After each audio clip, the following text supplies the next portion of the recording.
तो फ्रेंड्स, स्वागत है आपका हमारे चैनल पर। और आज हम आपके लिए लेके आ गए हैं बहुत ही बढ़िया वैकेंसी की डिटेल। तो हाँ जी, आज हम बात करेंगे इंडियन नेवी के अंदर एसएससी ऑफिसर की रिक्रूटमेंट के बारे में।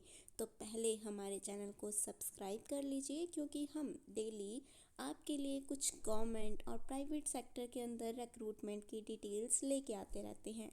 तो यह वीडियो आप ज़रूर एंड तक देखिएगा, क्योंकि ये वीडियो बहुत ही इन्फॉर्मेटिव है। और अगर आपको गवर्नमेंट जॉब चाहिए और बहुत ही बढ़िया, वो भी जल्दी से जल्दी, तो वीडियो एंड तक ज़रूर देखिएगा विदाउट स्किप किए। तो चलिए अब शुरू करते हैं। तो आज हम बात करेंगे इंडियन नेवी के बारे में। तो इंडियन नेवी ने बहुत ही बढ़िया वैकेंसी निकाल दी है ग्रेजुएट्स के लिए। तो सबसे पहले conducting body is Indian navy. तो इंडियन नेवी ने सबसे पहले पोस्ट निकाली है। तो पोस्ट अलग अलग हैं, जिसमें general service, hydro cadre, pilot, naval officer और education officer, engineering branch, submarine technical engineering, electrical branch और काफ़ी सारी पोस्ट के अंदर निकाली है, जिसमें एयर ट्रैफिक कंट्रोलर और लॉजिस्टिक्स के अंदर भी। तो बहुत बढ़िया अमाउंट में इन्होंने पोस्ट निकाली है। तो टोटल वैकेंसी की बात करें तो 260 नंबर ऑफ़ वैकेंसीज इन्होंने निकाली है। और जो इस कोर्स के अंडर आता है वो कोर्स नेम है जनवरी 2027 एसएससी एसटी 27 के अंदर। तो रजिस्ट्रेशन डेट स्टार्ट हो चुकी है। रजिस्ट्रेशन 24 जनवरी से स्टार्ट हो चुकी है और 24 फरवरी तक इसकी रजिस्ट्रेशन होने वाली है। अगर हम एजुकेशनल क्वालिफिकेशंस की बात करें तो बीई, बीटेक, एमए, एमएससी, आपने किसी भी फील्ड में ये डिग्री की हुई है तो आप इस पोस्ट के लिए एलिजिबल हैं। तो आप जल्दी से जल्दी इस पोस्ट का फॉर्म अप्लाई कर सकते हैं। अगर हम मैक्सिमम एज की बात करें तो 25 ईयर्स तक आप इसको अप्लाई कर सकते हैं और इसका प्रोबेशन पीरियड 2 ईयर्स का है। सिलेक्शन प्रोसेस नॉर्मल है। एसएसबी एग्ज़ाम होगा, इंटरव्यू, डॉक्यूमेंट वेरिफिकेशन और मेडिकल एग्जामिनेशन। ऑफिशियल वेबसाइट जहाँ से आप अप्लाई कर सकते हैं उसका लिंक ऑन दिया हुआ है, आप नोट भी कर सकते हैं। www.joinindiannavy.gov.in से आप जाकर अप्लाई कर सकते हैं। तो आगे की हम डिटेल्स बताते हैं आपको। तो अब हम बात करेंगे इम्पॉर्टेंट डेट्स की। तो नोटिफिकेशन 10 जनवरी को आ गया था और इसकी अप्लाई डेट भी ऑलरेडी स्टार्ट हो चुकी है। 24 जनवरी से इसकी अप्लाई डेट शुरू हो चुकी है।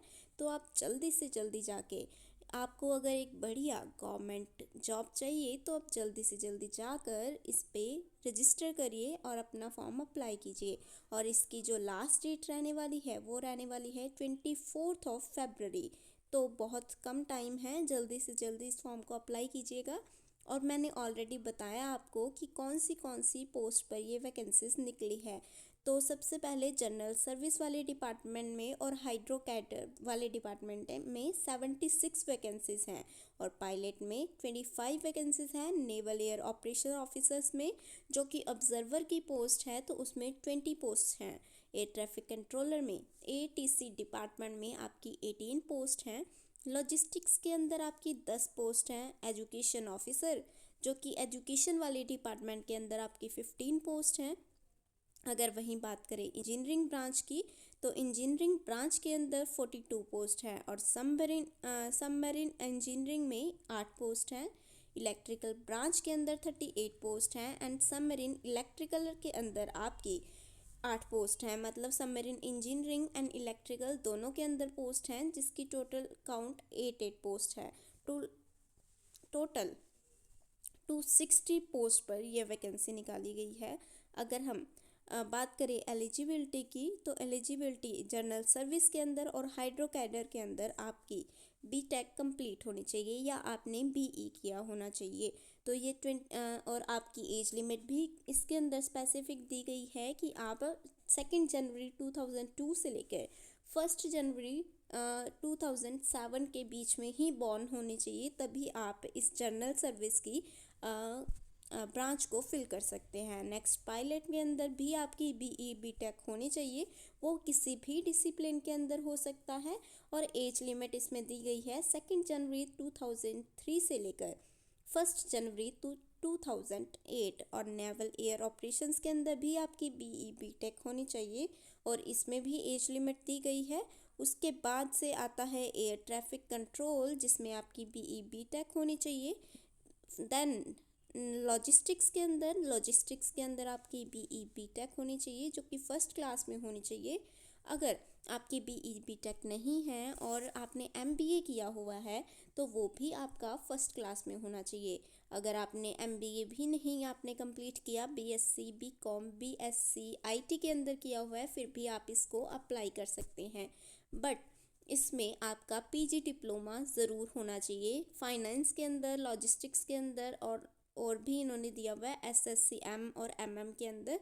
तो अगर आपका ये PG डिप्लोमा नहीं है तो आपकी MCA और MSc जो कि IT के अंदर है फर्स्ट क्लास से कंप्लीट होनी चाहिए, तभी आप लॉजिस्टिक्स के अंदर अप्लाई कर सकते हैं। नेक्स्ट इज़ एजुकेशन ऑफिसर जिसमें आपकी MA और MSc होनी चाहिए। इसमें भी सब स्पेसिफिक इन्होंने सब्जेक्ट दिया है, जैसे आपकी MA MSc मैथ्स के अंदर, फिज़िक्स के अंदर और मेट्रोलॉजी और ओशन ग्राफी के अंदर होनी चाहिए, तभी आप इस पोस्ट के लिए अप्लाई कर सकते हैं।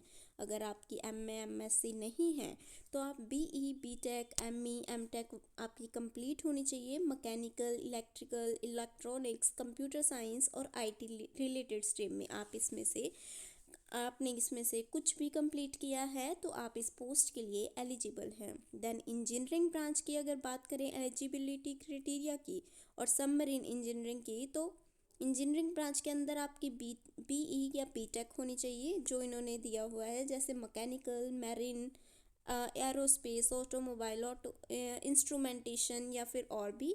और सबमरीन के अंदर आपकी BE BTech होनी चाहिए। मैकेनिकल, प्रोडक्शन कंट्रोल और एरोनॉटिकल, इंडस्ट्रियल इंजीनियरिंग, अगर आपने इसमें से किसी भी ब्रांच के अंदर BTech की हुई है तो आप इसके लिए अप्लाई कर सकते हैं। देन इलेक्ट्रिकल ब्रांच के लिए same BE BTech and submarine electrical के लिए भी BE BTech होनी चाहिए। बट इसमें थोड़ी सी ये डेट्स दी गई हैं कि आप इसके अंदर बॉर्न हैं तो ही आप इसको अप्लाई कर सकते हैं। तो आप अपनी एजुकेशनल क्वालिफिकेशंस के अंदर देखिए कि आप किस ग्रुप के अंदर आते हैं और आप उस ग्रुप के अंदर इसको अप्लाई कर सकते हैं जाकर। थोड़ा प्रोसेस लंबा है क्योंकि इन्होंने बहुत सारी क्वालिफ़िकेशंस मांगी हुई है, तो थोड़ा अपने ब्रांच के अकॉर्डिंग देख कर ही आप फॉर्म फिल कीजिएगा, क्योंकि काफ़ी कंफ्यूजिंग है तो समझना थोड़ा मुश्किल हो जाता है। बाकी आपको अगर कोई भी कंफ्यूज़न हो तो हमें कमेंट्स में ज़रूर पूछ लीजिएगा।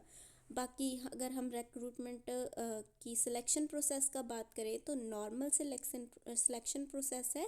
सबसे पहले शॉर्ट लिस्टिंग होगी कि SSB के अकॉर्डिंग, मतलब कैंडिडेट्स को शॉर्ट लिस्ट किया जाएगा, नॉर्मलाइज किया जाएगा उनके मार्क्स के अकॉर्डिंग जो उन्होंने डिग्री की हुई है।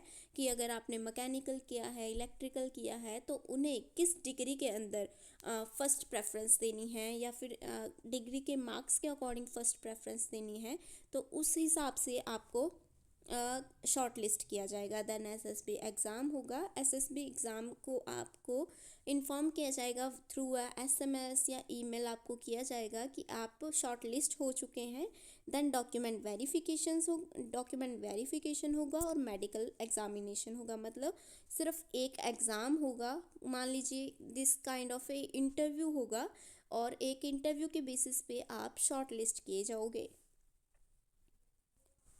और दूसरी ओर अगर हम बात करें सैलरी की, तो सैलरी आपको इनिशियल सैलरी 1,25,000 पर मंथ लगेगी, वो भी 7th पे ऑफ कमीशन के अकॉर्डिंग। और आपको along with salary candidates will get extra perks and allowance वगैरह भी दिए जाएंगे। तो आपकी कुल मिलाकर पर मंथ की सैलरी के हिसाब से देखें तो आपकी 1,25,000 तक की सैलरी लगेगी। तो सैलरी बहुत अच्छी है। सिलेक्शन प्रोसेस नॉर्मल है।